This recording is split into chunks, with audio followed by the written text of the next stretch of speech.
दोस्तों, क्या हाल चाल। मैं बलराम शर्मा एक बार फिर आप लोगों का स्वागत करता हूं आपके प्यारे से परिवार दैन भाई में। दोस्तों, बात करते हैं आज की क्लास के बारे में। एक बहुत ही ज़बरदस्त टॉपिक में लेकर आया हूं और एक बेहतरीन तरीके से आपको समझाने के लिए। इम्पोर्टेंट डेरिवेशन है, हाल फिलहाल में ही जुड़ा है सिलेबस से, तो काफ़ी उम्मीद है कि एग्ज़ाम में पूछ लिया जाए। और टॉपिक की अगर हम बात करें तो लेक्चर नंबर 90 हमारा हो गया है आप सभी की शुभकामनाओं की वजह से। और हेडिंग का नाम है तुल्य धारावाहिक परिनलिका की भांति क्षण चुंबक। ठीक है दोस्तों, चलिए अब अगर हम बात कर ले धारावाहिक परिनलिका क्या होती है, उसको मैंने पहले भी पढ़ा है। ऐसे कि एक तरीके से खोखला बेलन टाइप होता है और उसके ऊपर तांबे का तार लपेट देते हैं, वही हमारी परिनलिका बन जाती है। चलिए दोस्तों, देखते हैं जरा परिनलिका कौन सी है और किसके कारण हमें क्या बनाना है, चुंबकीय क्या निकालना है, चुंबकीय क्षेत्र निकालना है।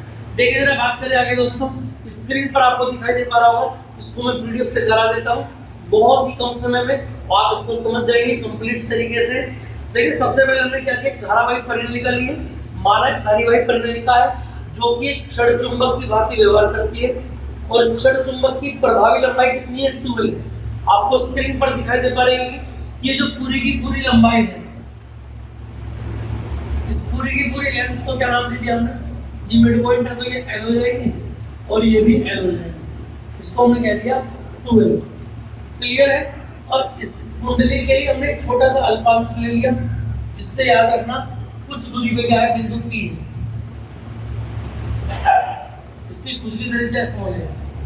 क्लियर बात याद रहेगी। चलिए देखिए स्क्रीन पर आपको दिखाई दे पा रहा होगा। सबसे पहले हमने इसमें क्या किया, देखो यार, परिनलिका की प्रत्येक अंक लंबाई में फेरों की संख्या कितनी मानी है, n मानी है। चलो जी, उसके बाद जो परिनलिका की लंबाई, ये जो अल्पांश लिया है मैंने dx, इस dx में फेरों की संख्या कितनी हो जाएगी, फेरों की संख्या n की इस dx में जितने फेरे लिए गए यानी n into dx हो जाएगा। उसके बाद धारावाहिक रूप के कारण बिंदु P पर चुंबकीय क्षेत्र, इसके कारण इस P पर यानी r दूरी पर चुंबकीय क्षेत्र मैग्नेटिक फील्ड कितना होगा, इसके देखिए आप स्क्रीन पर dB इक्वल टू, देखो छोटा सा अल्पांश लिया dx तो चुंबकीय क्षेत्र भी छोटा सा ही होगा, जिसको बोलेंगे अल्पांश dB। जब पूरी की पूरी नलिका आएगी तो चुंबकीय क्षेत्र भी कंप्लीट B बन जाएगा। क्लियर है। देखिए इसके बाद dB इक्वल टू फॉर्मूला हो जाता है mu naught upon 2 I r square upon r square plus a square की पावर 3/2। अब इसमें वैल्यू रखना स्टार्ट करते हैं। म्यू नॉट इक्वल टू फेरों की संख्या की गुणा हो जाती है किसी भी फॉर्मूले में, और यहाँ पर फेरों की संख्या हो गई n into dx, तो उसकी मल्टीप्लाई कर दी हमने। I की जगह I आ गया r, त्रिज्या कितनी है इसकी, स्मॉल a, तो r की जगह त्रिज्या रख दी हमने स्मॉल a। क्यों रख दी, क्योंकि यहाँ पर r मैंने p तक की दूरी को बोला है। उसके बाद नीचे देखो r की जगह फिर आ जाएगा और a की जगह पर क्या आ जाएगा, r माइनस x। इस पूरे r में से x को घटा देंगे, ये वाली दूरी हो जाएगी। क्लियर है बात। और पूरे की पावर कितनी हो जाएगी, 3/2 हो जाएगी। चलिए इसके बाद देखिए जरा, यहाँ के आने के बाद मैं क्या करता हूँ, देखें ना, dx को सबसे एंड में ले गए।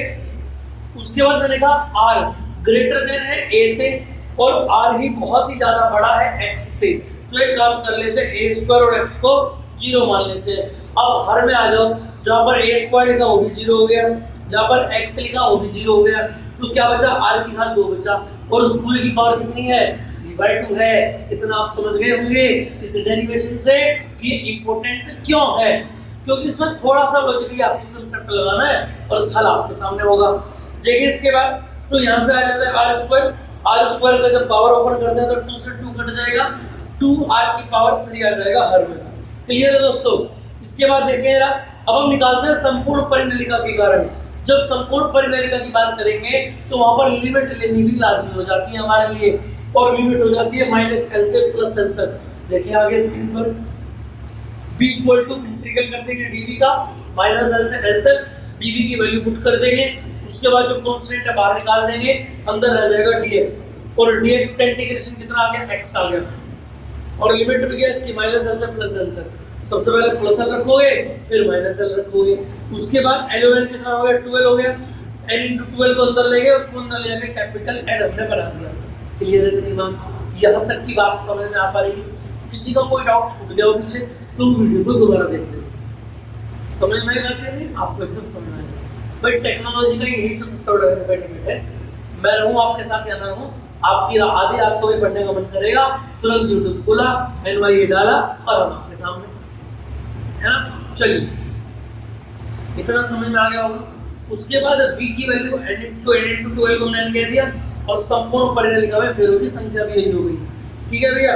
इसके बाद देखो यार, अब देखो यहाँ पर कुछ समस्या बन गई। 2 पाई के ऊपर मल्टीप्लाई कर दी, 2 पाई के नीचे कर दी। क्यों कर दी? देखो जब नीचे 2 पाई की मल्टीप्लाई करोगे तो 2 दूनी 4 पाई r की पावर 3 बन जाएगा, और ऊपर जब करोगे तो क्या बन जाएगा, 2ni पाई a स्क्वायर बन जाएगा। क्लियर बात समझ में आई?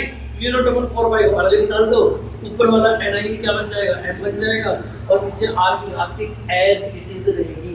यानी याद रखना दोस्तों कि तुल्य धारावाही परिणलिका की भांति छड़ चुंबक के कारण चुंबकीय क्षेत्र आपसे पूछा जाएगा, तो आंसर आ जाएगा आपके सामने b equal to 0.4 pi 2m upon r3। बात याद रहेगी? क्लियर बात याद रहेगी? चलिए, तो उम्मीद है आपने इसको बहुत अच्छे से समझा होगा। अपने आप नोट्स बना रहे हैं तो और अच्छी बात है, और अगर नहीं बना पा रहे हैं तो फिर आप YouTube वाला जो ग्रुप है, व्हाट्सएप ग्रुप 9634519461, है ना, उस पर मैं ही एडमिन हूँ केवल, और मेरी टीम ही उस पर मैसेज कर सकती है, बाकी कोई करेगा नहीं। कोई लड़की इंडिविजुअल है जो ग्रुप में नहीं जुड़ना चाहती है तो उसके लिए अलग से सुविधा है, वो इंडिविजुअली अपना नाम नोट करा सकते हैं बिल्कुल फ्री में। आपको डेली की PDF आपके नंबर पर सेंड कर दी जाएगी डेली, आपको लिखना भी नहीं पड़ेगा। लेकिन मैं फिर भी आपकी बात ये कहता हूँ कि अपने हाथों से लिखे, ये फिजिक्स है, इसको करके सीखना पड़ेगा, बिना करके आप सीख नहीं पाएंगे। ठीक है दोस्तों, चलिए तो फिर मिलते हैं नेक्स्ट क्लास में और बढ़िया टॉपिक के साथ। बने रहिए हमारे साथ। जय हिंद।